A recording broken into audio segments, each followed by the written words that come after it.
Assalamualaikum po sa inyong lahat. Ito po ang inyong lingkod, Yuritech at your service. May na-receive po akong Redmi 9T na mula pa sa Bataan. At ang concern po ng may-ari na itago na po natin sa pangalang Sir Josh ay bigla na lang daw pong nag-no power kaya ipinagawa niya ito sa isang pagawaan. Nagawa naman daw ng technician pero bumalik din ang issue ng unit. At dahil siguro sa nangyari kaya naghanap ng ibang technician si Sir Josh, kaya siya napadpad sa Yuritech Repair Shop page at nagbakasakaling ipagawa sa inyong lingkod kahit malayo ay hindi naging hadlang kay Sir Josh para ipagkatiwala ang kanyang telepono. At pagkatanggap ko po sa kanyang telepono ay dinayagnos ko po ito agad at nakita kong may mga flux sa parte ng charging IC, hudyat na ginawa na nga talaga ang board ni Sir Josh. At para mas makasigurado po akong charging IC nga ang issue at hindi ang battery ay gamit ang DC power supply at BMS ng mga lumang battery ay tinest ko kung aandar ba ng maayos ang unit. At tulad nga ng sinabi ni Sir Josh ay confirm ngang nagre-restart ang kanyang telepono. Kaya without further hesitation ay nag-decide na po akong palitan ang charging IC ng unit. Ito po ang kanyang charging IC na may serial name na PM1632 at pwede rin po tayong kumuha ng IC na ito sa ibang Android motherboard. Siguraduhin lang po na match yung serial name para hindi po masayang ang effort natin dahil alam naman po natin na hindi rin biro yung proseso ng pagpapalit ng mga IC. Sa ganito pong klaseng trabaho ay mahalaga ang pagiging malinis. Hindi naman po pabilisan ang pagre-repair, kaya dapat slowly but surely lang dahil minsan ang dahan-dahan ay ang pinakamabilis na paraan upang makarating sa ating gustong paruroonan. At pagkatapos ko pong matanggal ang defective charging IC at malinisan ang motherboard ay ito, at tinatanggal ko naman at inire-reball ang ipapalit kong IC na galing sa ibang motherboard. Dito po sa part ng pagre-reball ay parang madali lang gawin kung ang pagbabasihan po natin ay ang napapanood natin sa ating mga screen. But believe me po, kung gaano po kadali itong panoorin, ay siya naman pong kahirap nitong trabauhin. Behind the scene po kasi ay napakadaming dapat i-prepare. Bukod kasi sa dapat ay physically and mentally fit to work ka, ay dapat ay taglay mo rin ang kakayahang kontrolin ang iyong emotion dahil baka imbes na makaayos ka, ay biglang mapunta sa makadanyos pa. Then after ko pong mareball ang charging IC na ipapalit ko, ay ang huli o final na prosesong gagawin ko ay ang paglalapag nito sa motherboard na ginagawa ko. Tulad nga ng sinabi ko ay slowly but surely lang para hindi masayang ang lahat ng effort natin mula sa pagtatanggal, paglilinis at pagre-reball sa mga IC at motherboard. At ayun na nga po pagkatapos ko pong mailapag ang charging IC sa motherboard, ay agad ko naman itong tinesting para alamin kung aandar na ba ng maayos ang cellphone ni Sir Josh at sa kabutihang palad ay umaandar na ng maayos ang telepono ng aking kliyente.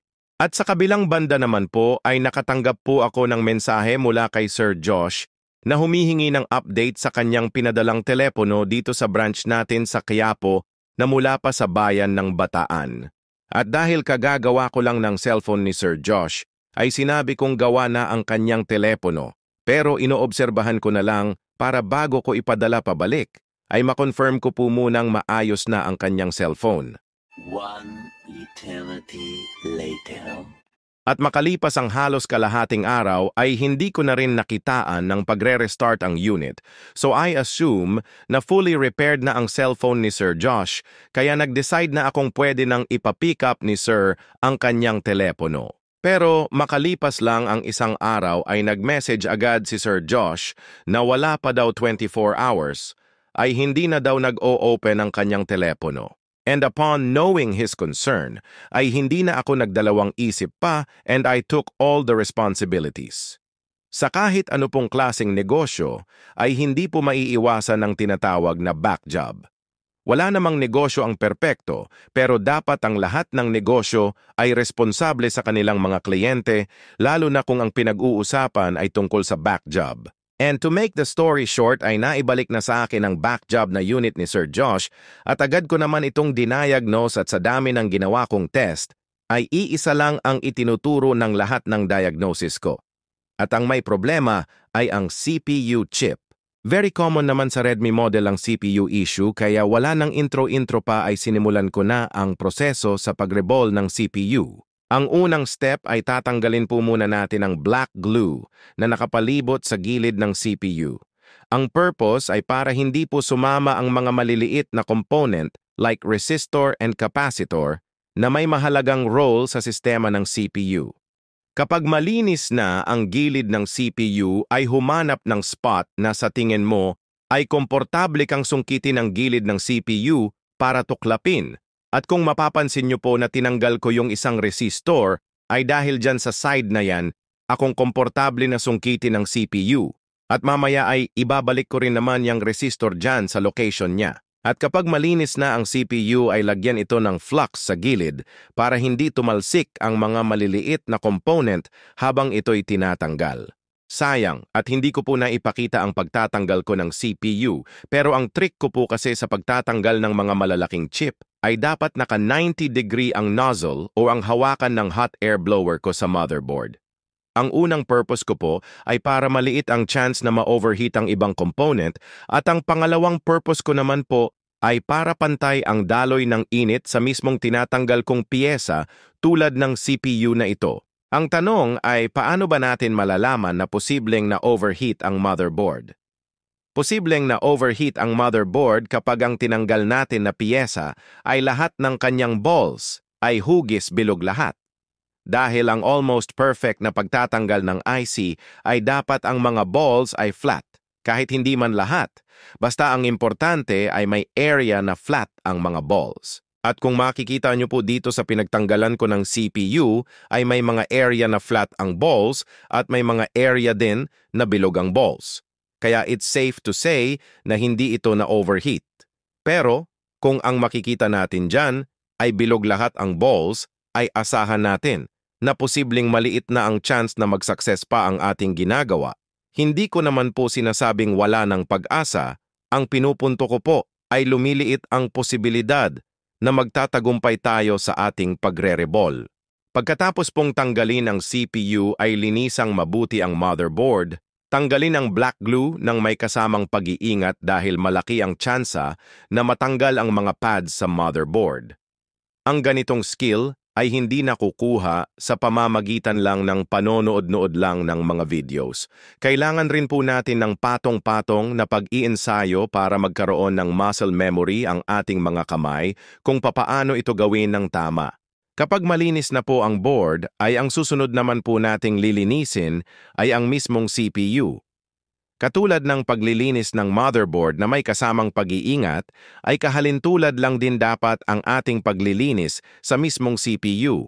Then after po natin malinis ang CPU, ay ang susunod naman po nating gagawin ay ang rebolling process. Sa proseso pong ito ay lalagyan natin ng bagong mga paa ang CPU para masolusyonan yung mahinang kapit ng dating mga paa ng CPU. Na dahilan kaya nagkakaproblema ang isang cellphone. At dahil malinis na ang board at ang CPU, ay pwede na natin ngayon ilapag sa motherboard ang bagong rebol na CPU. Hindi rin po biro ang paglalapag ng malalaking piyesa tulad ng CPU. Dapat ay kontrolado po natin ang buga ng hangin dahil kapag masyadong malakas, ay titilapon ng piyesa dahilan para masira ang ginawa nating pagrebol at kung mahina naman ang hangin, ay baka ma-overheat ang CPU. Kaya dapat ay timpladong-timplado po natin ang hot air blower ayon sa nakasanayan ng ating pulso. Pagkatapos po natin mailapag ang CPU sa motherboard, ay huwag po agad natin ito sasalpakan ng battery. Ang dapat pong gawin natin ay i-double check sa multimeter kung wala bang short sa battery terminal at sa mga paligid ng CPU. Sa ganito po kasing paraan ay maiiwasan natin ma-damage ang CPU dahil may mga moment po kasi na after rebol ay nagsho-short ang CPU at para hindi ma-damage ang piyesa ay ugaliing gamitin ang multimeter bago mag-supply ng kuryente sa cellphone. At kapag na-confirm po natin na wala naman short ang motherboard, ay pwede na po natin itong supplyan ng kuryente para i-test ang lahat ng functions ng unit. At kapag gumagana na ang lahat ng functions ng cellphone, ay bago po i-assemble ang unit, ay lagyan po muna natin ng UV solder mask ang paligid ng CPU para protection laban sa oxidation na isang uri ng chemical reaction na nagpaparupok sa lid ng CPU na nagre-resulta sa mas mabilis na di inaasahan na backjob. At ito na po ang finished product ng ating ginawa. Sa hinabahaba man ng trabaho, ay super worth it naman dahil successful naman po ang ating operation. Hindi pa rin po dito nagtatapos ang warranty natin dahil may 2 weeks warranty pa po tayong ibinibigay para if ever na magkaproblema pa rin ang unit ay may habol pa rin sa atin ang ating kliyente. At ito po ang isa sa ipinagmamalaki namin dito sa Euritech Repair Shop. Hindi po kami nang iiwan sa ere sa sino mang maging kliyente namin dahil ang gusto po namin ay masatisfied po namin kayo. Dalawa lang po ang gusto namin mangyari, maging masaya at satisfied po kayo dahil nagawa ang inyong ipinapagawa at mapanatag kayo if ever.